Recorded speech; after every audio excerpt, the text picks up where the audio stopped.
Hey guys, I hope that your weekend has been great. I know mine has. Father's Day has been fantastic. And this week, we want to again continue to develop our curriculums. And let me say this before I move on. Some of your schools have done a great job in providing you with curriculum plans that already have all of these things on there. The goal of this class is to not give you knowledge of curriculum plans, it's to give you an understanding. It's to show you how to do it because not everybody's going to be blessed with a pacing guide that is put into your hand. I will also say that even though the pacing guides that are put into your hands are great things, I created them for the school that I was a literacy facilitator at. I found that when teachers take ownership, whenever they're the ones that create the essential questions and whenever they're the ones that create the assessments, uh, those units are taught so much better because they're theirs. They're not somebody else's ideas. You have a better understanding of what's happening. I'll also say that you are as good of a teacher as the standards that you understand. And the standards are very tough to understand. You can't just read through them once or twice and have a great understanding of what they are actually telling you. So spend time going through the standards. If you get anything from this class, hopefully you read through the standards a couple more times. Hopefully you develop a better understanding of that. And hopefully you leave this class knowing how to create your own curriculum instead of always relying on somebody else to give one to you. Uh, One thing about education is that it hasn't been a profession for so long. Robots could do it. It was just read this portion of the textbook and do this worksheet page, and it's finally becoming a profession. And that means that there's lots of different ways to do something correctly, and just because you're given something doesn't mean it's the best way to do it. So, with all that being said, I just want to go through this slideshow really quick about essential questions. All that I want you to do from now until, let's say, Wednesday night is try to get some overarching and topical essential questions on your curriculum plan. Don't worry about the big ideas and the enduring understandings yet. I will post some stuff on Wednesday afternoon for the rest of the week that you can work on those. The essential questions drive your curriculum. The better your questions, the better your class is going to be, period. So, what is an essential question? How do I write effective ones? Hopefully, if you read through the text that was assigned, you know all this stuff. So, an essential question is one that lies at the heart of a subject. Remember, I hear teachers all the time say, we're going to cover a subject today. We're going to cover this material. Cover actually means you hide the true meaning. When somebody covers something up, you can't see it anymore. We really want to try to uncover a subject. That's when we really have understanding of something, and that's what these questions are supposed to help our students do. Remember that essential questions, number one, if you're creating a checklist for them, they don't have a right answer. If you can ask the question and there's one way to answer it that's correct, that question is not essential. It provokes and sustains inquiry, so it's something that you can ask over and over, and students can add to it or change. It addresses conceptual or philosophical foundations. It can raise other important questions. This one is very important. You ask the essential question, and after you ask it, other questions start to be asked. But you have to ask those other questions to get to the heart of the essential one. They're naturally and appropriately recur. I think that you can ask an essential question to a kindergartner, and you can ask the same one to a 12th grader or to an adult, and it's still relevant.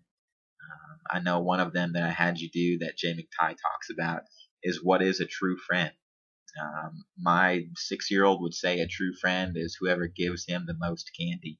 And I know as an adult, that's a little bit of a different answer than what I would give, but it's still essential, and it's just as important to him as what it is to me about that. And then it stimulates vital, ongoing rethinking. Okay, it's something you can come back to over and over and over, and it still creates conversation.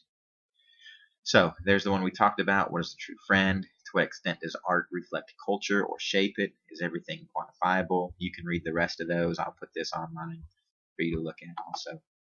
And there's some more examples of essential questions. So again, what makes a question essential? It recurs throughout all of our lives. It's core, helps students effectively inquire, make sense of important but complex ideas.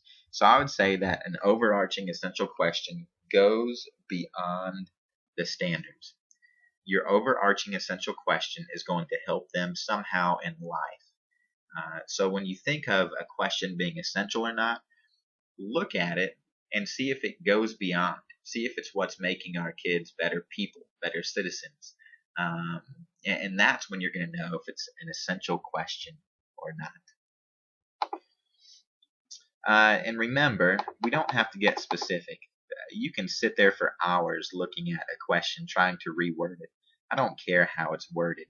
It's the intent. Why are you asking the question? Where are you trying to go with that question? And what learning activities and assessments are we going to expect because of that? Because your questions lead you to your assessments. So again, I want to stress that these essential questions are very, very important. So remember, there's overarching. These are ones that, let's say you're doing a unit on World War II. You might ask an overarching essential question that says, is war ever justified?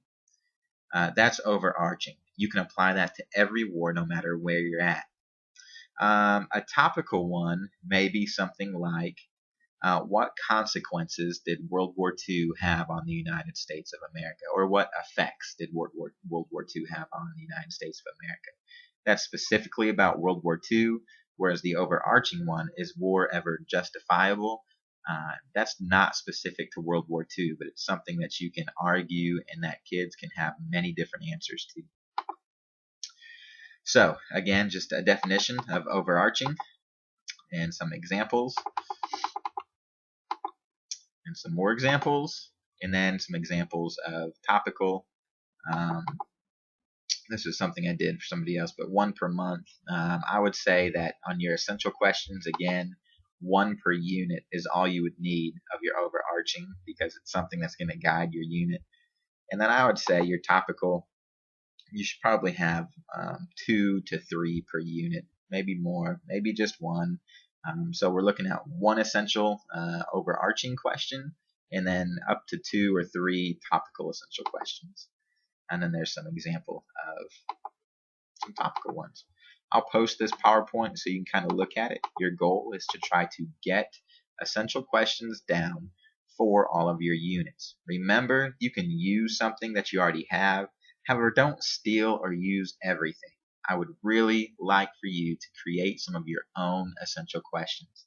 I know there's plenty of information on the internet and there's plenty of ways to steal. And it's not stealing, it's borrowing. However, please try to make it your own. I cannot tell you enough how much better of a teacher you're going to be if you use your own material instead of just copying something that everybody else does. Send me emails. If you have any questions, please let me know. You guys are doing a great job. I appreciate you so much. And just give me a call or email if you have any questions. Thanks, guys.